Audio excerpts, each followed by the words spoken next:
The sun that day was not like a friend. It was like a hammer. It was pounding down on the top of my head, pounding down on the dusty town, and pounding down on the rough wooden platform I was standing on. I could feel the splinters through the thin fabric of my shoes, digging into my ankles, but I didn't dare move. Don't dare. Below was a sea of hats and grimy faces. They didn't look at me, not really. They looked at my teeth, at my hands, the way they squinted, the way people looked at a horse before deciding whether to buy it or not, to see if it still had the strength to pull a plow. The auctioneer's voice rang out, cutting through the thick air like a rusty blade. "Well, gentlemen, what have I got for you?" He didn't look at me. He looked at the crowd, his smile a crack in his dry face. A strong woman, good hands, good at cooking and cleaning. I stood there and tried to turn to stone. I tried to think of anything else, of the way the clouds drifted across the blue sky, of the feel of the cool rain on my skin, anything but the voice of that man, selling the pieces of my life like they were groceries. I am no longer a woman. I am a list of tasks. "Don't cry, Clarabelle," a little voice inside me whispered. "Don't let them see you cry. Keep your head up. I've always prided myself on that. On keeping my back straight, no matter what life throws at me. Samuel, my husband, God rest his soul, he used to say I had a spine made of steel. Now I feel like it's glass about to break." I bit my lower lip. Hard. The familiar salty taste of blood on my tongue was the only thing that kept me alive. It kept me awake. It kept me focused. "So," the auctioneer cleared his throat, "how much do I get for this fine piece? The starting bid is $1. $1. The word hung in the hot air. It had no weight, but it weighed me down. $1. That was the starting price of 39 years of my life. Of sleepless nights worrying about Samuel when he lost money. Of meals I had cooked from scratch. Of the house I had tried to keep clean while my world fell apart. All worth $1. A silence fell. Even the coughing and spitting seemed to have stopped. They waited. Who would be first? Who would pay for Clarabelle Bell's soul? And then, a hand went up. It was Tobias Crow, a man with a beer belly and small pig eyes. When he smiled, revealing yellow chipped teeth, my stomach clenched. I knew him. He was always around the bar, his eyes always making my skin crawl. $1, his voice cracked. He wasn't looking at the auctioneer. He was staring at me. And in that gaze, I saw my entire future. A short, dirty, painful future. The auctioneer slammed his gavel into his palm. The sound, a dry crack in the heavy air. $1 for Mr. Tobias Crow. Would anyone pay more than $1? No one spoke. No one moved. They had their act. They had seen a woman brought down. That was enough for one afternoon.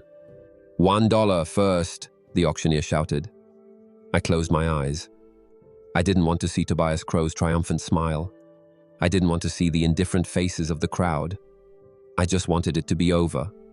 This is it. This is the end point. Forgive me, Mom, I think. I tried my best. $1, second time. The hammer was raised. I could hear the wind whistling as it began to fall. $1 is the price of my life, and it's about to be sold. You know, it's a funny thing what goes through your mind when you think you're at the end. It's not one big, important thought.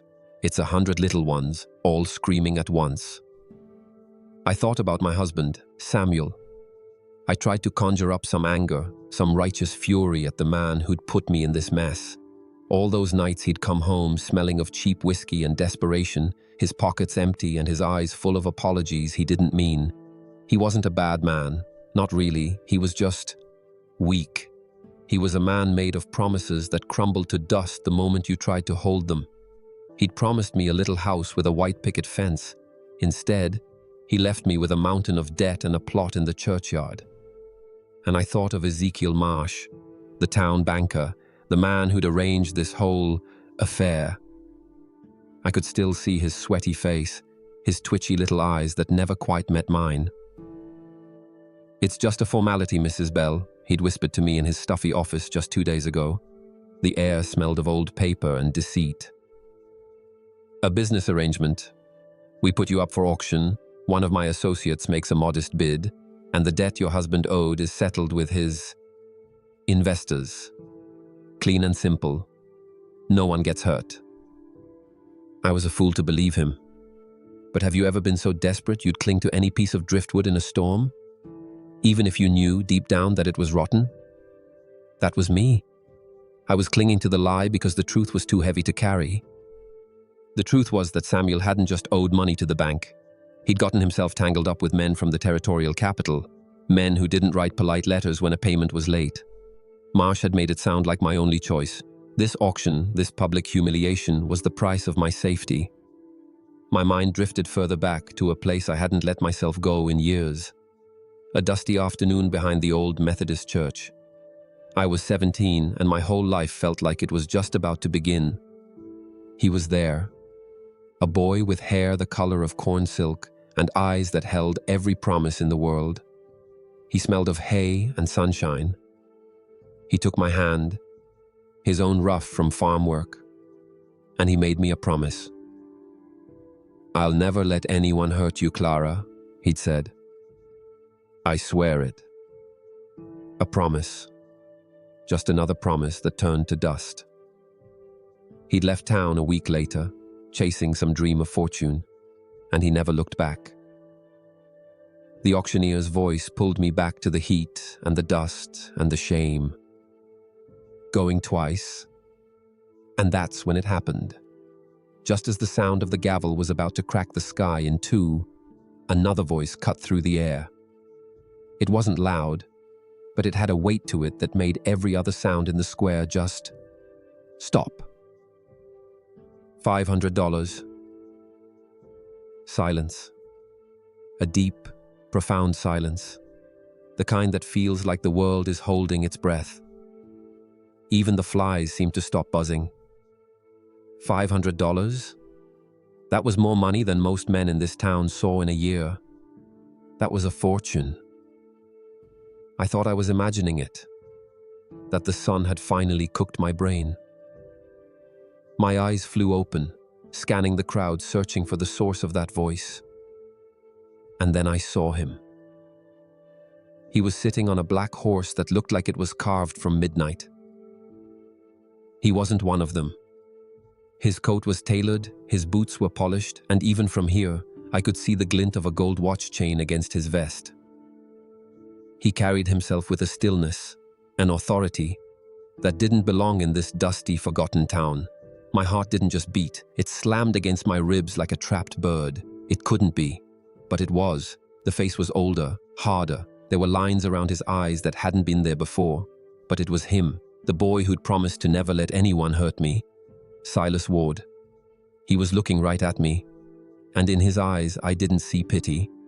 I saw something else.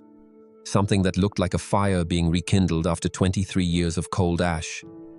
For a second, a wild, impossible hope flared inside me. And then, just as quickly, it was smothered by a cold wave of terror. What was he doing? He had no idea what he'd just stepped into. This wasn't a simple auction. This was a cage, and he'd just volunteered to walk into it with me. What do you do when the ghost of your past rides back into your life, right in the middle of your worst nightmare? Do you thank him, or do you scream at him to run? I wanted to do both. The auctioneer's jaw was hanging open. Tobias Crow, the man who'd been about to buy me for $1, looked like he'd just swallowed a hornet. His face was a mask of purple rage. Silas dismounted, slowly, deliberately. His boots hit the dirt with a soft thud that sounded louder than a gunshot in the dead silence. He didn't look at anyone else. His eyes were still locked on mine. He started walking toward the platform, and the crowd just parted for him, like the Red Sea. Men who moments before had been sizing me up like cattle now stepped aside, their eyes downcast. He pulled a thick roll of bills from his coat pocket. It was more cash than I had ever seen in one place. My throat was too dry to speak. I just stood there on that platform of shame as Silas Ward, the boy who ran away, walked back into my life like a king returning to his kingdom. He stopped at the bottom of the steps. "I believe the bid was $500, he said, his voice calm and steady, and all I could think was, "Oh, Silas, you fool, you magnificent, beautiful fool, what have you done?" The gavel came down with a final echoing crack. "Sold for $500 to the stranger." But I knew this wasn't the end. This was just the beginning of the real trouble. As I stepped down from the platform, my legs shaking so hard I thought I'd collapse, my first words to him weren't words of thanks. They were a warning. "Silas," I whispered, my voice hoarse. "You shouldn't have done this. You have to leave, now. Take your money and ride out of here. Forget you ever saw me." He just looked at me, a strange expression on his face. "It's a little late for that, Clara." Before he could say more, Ezekiel Marsh scurried over to us, dabbing his sweaty forehead with a handkerchief. His smile was all teeth and panic. "Mr. Ward, a pleasure. Perhaps we could discuss the complications of this arrangement in my office." I grabbed Silas's arm. "Don't go with him," I urged, my voice low and desperate. "Silas, please. These people, they're not just bankers and ranchers." He was looking past me now, his eyes narrowed. I followed his gaze. He wasn't looking at Marsh. He was watching three men lounging against the wall of the saloon. Men I didn't recognize. They weren't watching the drama anymore. They were watching us, with the patient, hungry look of wolves. That's when the sound of more horses cut through the air. It wasn't a casual sound. It was the heavy, purposeful tread of riders who owned the ground they rode on. 5 of them. They came down the main street, and the last of the curious townsfolk melted away, disappearing into doorways and alleys. The man in the lead was tall and thin, dressed in a long black coat despite the heat. His face was all sharp angles, dominated by a nasty white scar that cut through his left eyebrow. Even from a distance, I could feel the coldness radiating from him. A whimper escaped my throat before I could stop it. "That's them," I breathed, my grip on Silas's arm tightening until my knuckles were white.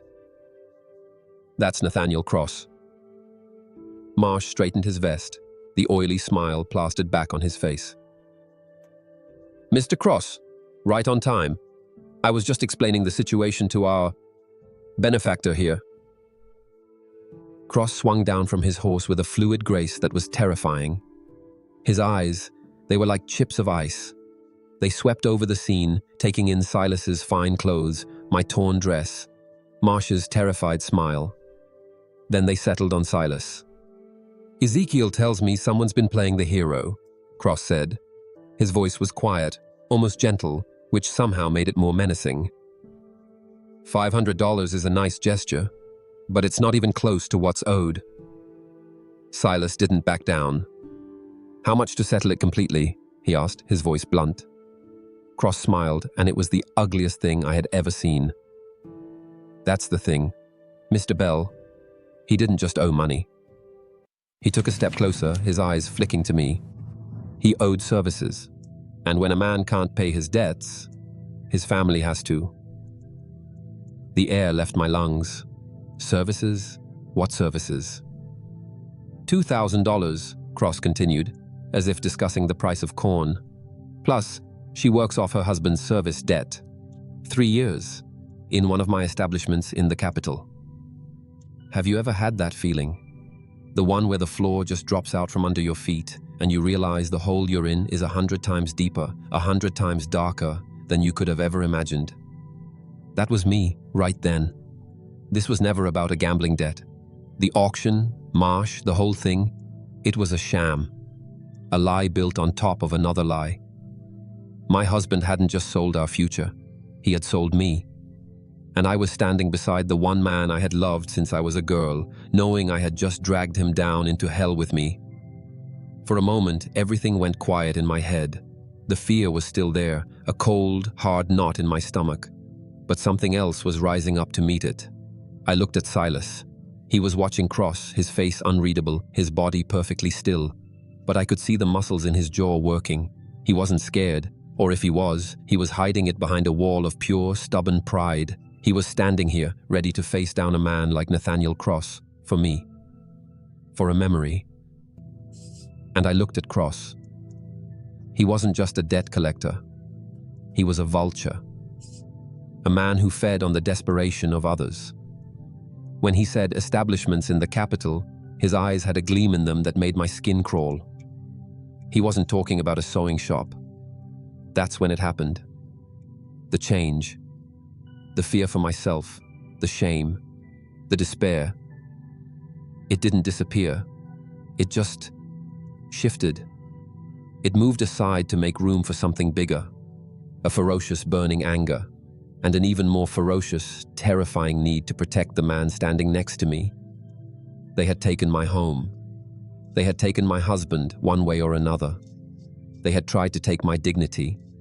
They were not going to take Silas too. Cross laughed, a dry, rasping sound. "Oh, she'll learn what her husband's business was," he said, his gaze lingering on me. "My girls always do. And if she's not useful for information, well, there are other ways to work off a debt." That was it. That was the line. When you have nothing left to lose, you find a strange kind of freedom. The Clarabelle who had stepped onto that platform an hour ago was a victim. She was broken. But the woman standing here now, watching the man she once loved prepare to die for her, she was someone else. My fear for him was now greater than my fear for myself. Have you ever been so scared for someone else that your own fear just doesn't matter anymore? It becomes fuel. It becomes steel. Silas started to speak, his hand moving subtly toward his coat. "I'll pay the 2,000, he said, his voice dangerously low. But Cross was already shaking his head. "This isn't about money anymore, friend." He was right. It was about power. It was about making an example. And Silas was the example. That's when I saw it. The other men. Tobias Crow was back, standing near the saloon with a few others. They weren't just watching. They were positioning themselves, cutting off the street. We were trapped. The whole town square had become a cage, and Cross was the one holding the key. My mind was screaming. Marsh was openly sweating now, looking from Cross to Silas like a trapped rat. This had spun far beyond his control. "Gentlemen," Marsh stammered, "perhaps we could discuss this more privately." "Let them watch," Cross snarled, his hand now resting openly on the butt of his gun. "Might teach them a lesson about interfering." He was going to kill Silas. Right here, in front of everyone. And then he was going to take me. And I knew, with a certainty that chilled me to the bone, what I had to do. This was my debt, my responsibility, my shame. I would not have his blood on my hands too. Just as Cross was enjoying his victory, Silas did something that defied all logic. He didn't draw a gun. He didn't run. He stepped forward, closing the distance between him and Cross until they were chest to chest. It was a crazy, suicidal move. It meant Cross couldn't draw his weapon without a struggle. "There's something you should know about me," Silas said, his voice low but carrying across the silent square. "I didn't get rich by backing down from bullies." The air crackled. Cross's men had their hands on their guns, but they were frozen, afraid to shoot for fear of hitting their boss. For a split second, I saw a flicker of something in Silas's eyes. Not fear, but a cold, hard calculation. He was playing a different game. "You're making a mistake," Cross hissed through gritted teeth. "I've got 8 men. You've got yourself." And then Silas raised his voice so the whole town could hear. "My name is Silas Ward. I own the Triple W Ranch, biggest operation in 3 territories. I have 50 armed men on my payroll, and every sheriff from here to the capital knows my name." My jaw dropped. The boy I knew talked big, but this was something else. I didn't know if a word of it was true, but he said it with such conviction that even I started to believe him. I saw the first flicker of doubt in Cross's eyes. Killing some drifter was one thing. Killing a powerful, well-connected rancher in broad daylight was another. It brought trouble. The kind of trouble men like Cross spent their lives avoiding, but the doubt only lasted a second. Cross's reputation was on the line. He couldn't back down now. His hand tightened on his gun, and that's when I moved. It wasn't a decision. It was an instinct, a final, desperate act. I stepped forward right into the small space between them, placing my body directly in front of Silas, facing Cross. I could feel the heat from both men. I could smell the sweat and the fear and the anger. I heard Silas say my name, sharp and urgent. Clara, no. But I didn't look at him.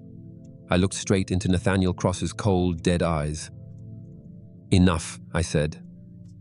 My voice didn't tremble. It was steady. It was the voice of a woman who had made her peace. I'll go with you. Willingly. Just let him walk away. This is my debt. It has nothing to do with him. Cross's lips curled into a slow, triumphant grin. He saw it as surrender. He thought he had won. He lowered his gaze from my eyes to my arm and began to reach for me. This was it. I closed my eyes, ready for his touch, ready for the end of my life as I knew it. I wouldn't do that if I were you. The voice was new. It was calm. It was layered with an authority that made the air itself seem to go still. My eyes snapped open. Everyone turned. Walking into the square, as calm as if he were on a Sunday stroll, was a man I'd never seen before. He wore a dusty coat and a tired expression, but the badge pinned to his vest glinted in the afternoon sun. A U.S. Marshal's badge, and behind him 6 deputies on horseback had fanned out, their rifles already drawn and aimed, not at Silas, not at me. They were all aimed directly at Cross and his men. The cavalry had arrived, but the real shock was yet to come. The marshal didn't even look at me or Silas. His eyes were fixed on Cross, who had frozen, his hand hovering inches from my arm. Nathaniel Cross, the marshal called out, his voice as flat and hard as the prairie. You're under arrest for racketeering, extortion, and for the murder of Samuel Bell. The world tilted. The words didn't make sense. Murder? Samuel? My Samuel hadn't died in some drunken card game gone wrong. He hadn't stumbled out of the saloon and fallen into a ditch. He'd been murdered. You can't prove a thing, Cross snarled, but the confidence was gone from his voice. It was replaced by the frantic energy of a cornered animal. Funny thing about dead men, the marshal said, taking another slow step forward. Sometimes they leave letters. Samuel wrote everything down before you paid him that final visit. Names, dates, routes. Seems he grew a conscience. He was trying to get out, trying to protect his wife. A wave of dizziness washed over me so strong I had to grip Silas's arm to keep from falling. The letter. He'd been trying to protect me. All this time I had thought he was a coward who had abandoned me to his debts, but he had been trying to save me. He had died trying to save me. The grief, the guilt, the sudden, terrible understanding, it hit me all at once, a physical blow that knocked the wind out of me, and in that moment of revelation, chaos erupted. Cross made his move. He wasn't trying to grab me anymore. He was drawing his gun, a last, desperate gamble. But Silas was still there, still close. He moved like lightning, grabbing Cross's arm, shoving it upwards just as the gun went off. The shot went wild, thundering over our heads. The square exploded. It wasn't a fight. It was an execution. The deputies' rifles cracked, one after another. It was over in seconds, the air filled with the sharp, acrid smell of gun smoke. When it cleared, Cross was on the ground, clutching a bloody shoulder. 2 of his men were down, not moving. The others had their hands in the air. I saw Ezekiel Marsh trying to scuttle away into an alley, but a deputy tackled him, sending him face first into the dirt. Silence descended again, a heavy, ringing silence. The smoke slowly drifted away, revealing the setting sun, which was painting the clouds in shades of blood orange and violet. It was over. I was still standing, my hand gripping Silas's arm. I realized I was trembling, not from fear anymore, but from a relief so profound it felt like it was going to tear me apart. He turned to me, his hands gently taking my shoulders, his eyes searching my face. Clara, are you hurt? 23 years. 23 years of silence and what-ifs and a dull ache in my heart that had never quite gone away. And he asked me if I'm hurt. A single tear, the one I'd been holding back all day, finally escaped and traced a clean path through the grime on my cheek. I shook my head, unable to find my voice. The marshal approached us, tipping his hat. Mrs. Bell, I'm Marshal Brennan. I'm sorry you had to go through this. The debt, the auction, it was all a lie. Cross had no legal claim on you. You're free to go. Free? The word sounded foreign. He turned to Silas. And you, Mr. Ward. Your bluff about those 50 men was a dangerous one, but it bought us the time we needed. I owe you my thanks. Silas just nodded, his eyes never leaving my face. The deputies began to load Cross and his men into a prison wagon.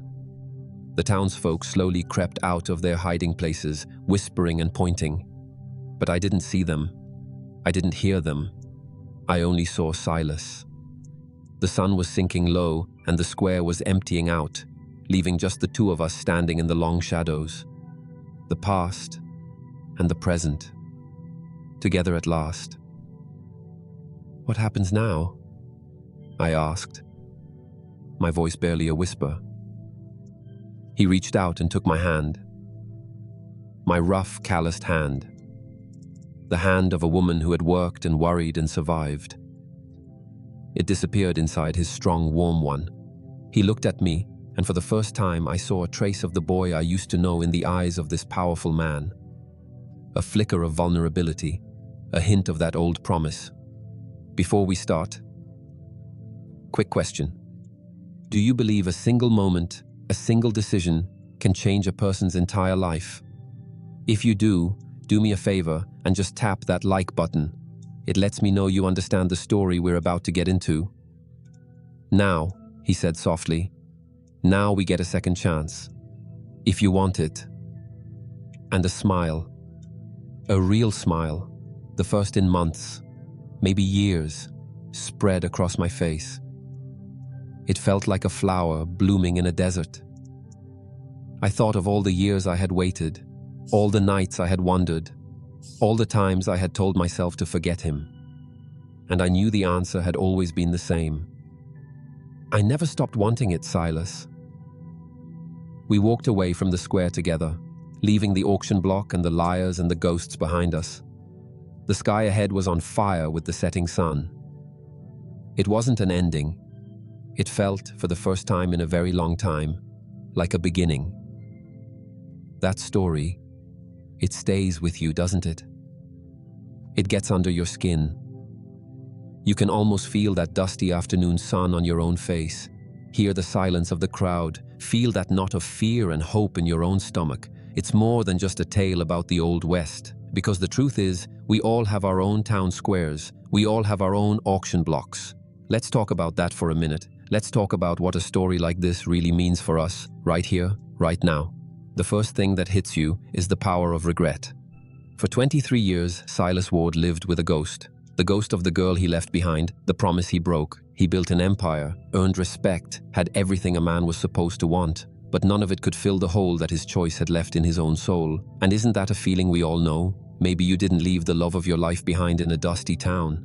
Maybe it was a job you were too scared to take, an apology you were too proud to give, a friendship you let fade away because you were too busy. We all carry these ghosts. We let them whisper to us that it's too late, that the past is set in stone.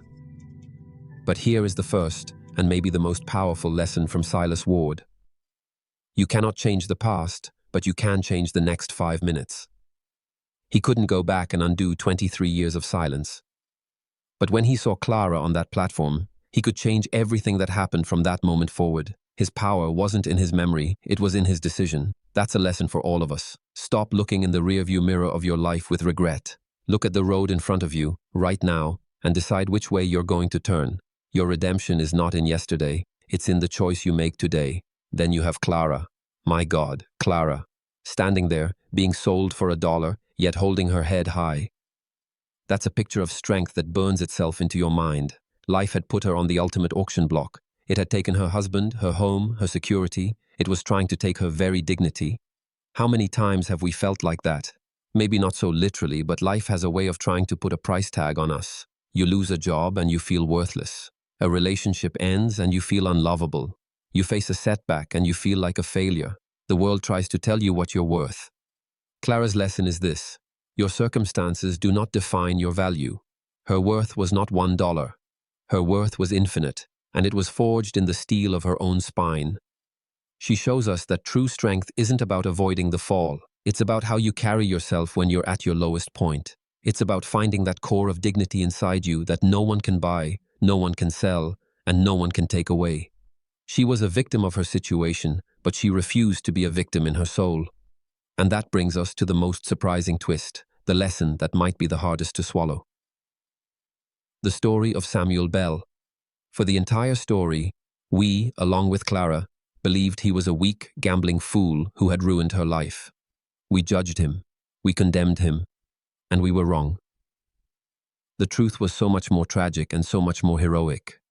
He was a man trapped who died trying to protect the woman he loved. It's a gut punch, and it's a profound lesson in empathy. How often do we do that in our own lives? We see the person, but we don't see their story. We see the coworker who is distant and assume they're rude, but we don't know they're caring for a sick parent at home. We see the friend who is struggling and judge their choices, but we don't know the weight of the secret debts they carry. The story of Samuel Bell is a reminder to lead with grace. Everyone you meet is fighting a battle you know nothing about. Before you judge, before you condemn, remember that you are only seeing one page of a very complicated book. The most important stories are often the ones hidden from view. And finally, what is this story really about? It's not about $500. It's not even about a gunfight. It's about what we are willing to stand for when everything is on the line. Silas had thousands of acres and the finest horses. But in that moment, none of it mattered. His true wealth wasn't in his bank account. It was in his courage. The $500 he bid wasn't just money. It was a declaration. It was him saying, "This is wrong, and I will not stand by and watch it happen. My integrity is worth more than my safety." So I have to ask you, what's your $500? What is the thing in your life that is non-negotiable? What is the principle you are willing to risk your comfort for? What is the love you are willing to fight for? We face these choices not in dramatic town square showdowns, but in quiet, everyday moments. When we see an injustice at work. When we have the chance to stand up for someone who can't stand up for themselves. When we have to choose between what is easy and what is right.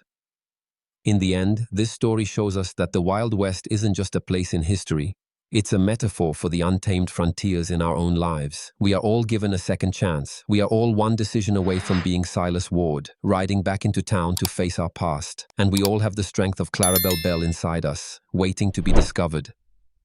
The question is, when your moment comes, what will you do? If this story moved you, if it made you think, then our journey together doesn't have to end here. There are so many more stories to tell, so many more lessons to learn by the light of the campfire. Click the video you see on your screen right now to watch another unforgettable tale where destiny and courage collide in ways you'd never expect. And if you want to make sure you never miss another story, hit that subscribe button and ring the bell. Every story we tell is made possible by the support of this incredible community. If you feel moved to do so, please consider leaving a super chat or becoming a channel member. Your support, no matter the size, is the fuel that helps us keep bringing these stories of the heartland to you. Thank you for listening. Your time and your attention mean everything to us. Until next time, stand tall and be brave.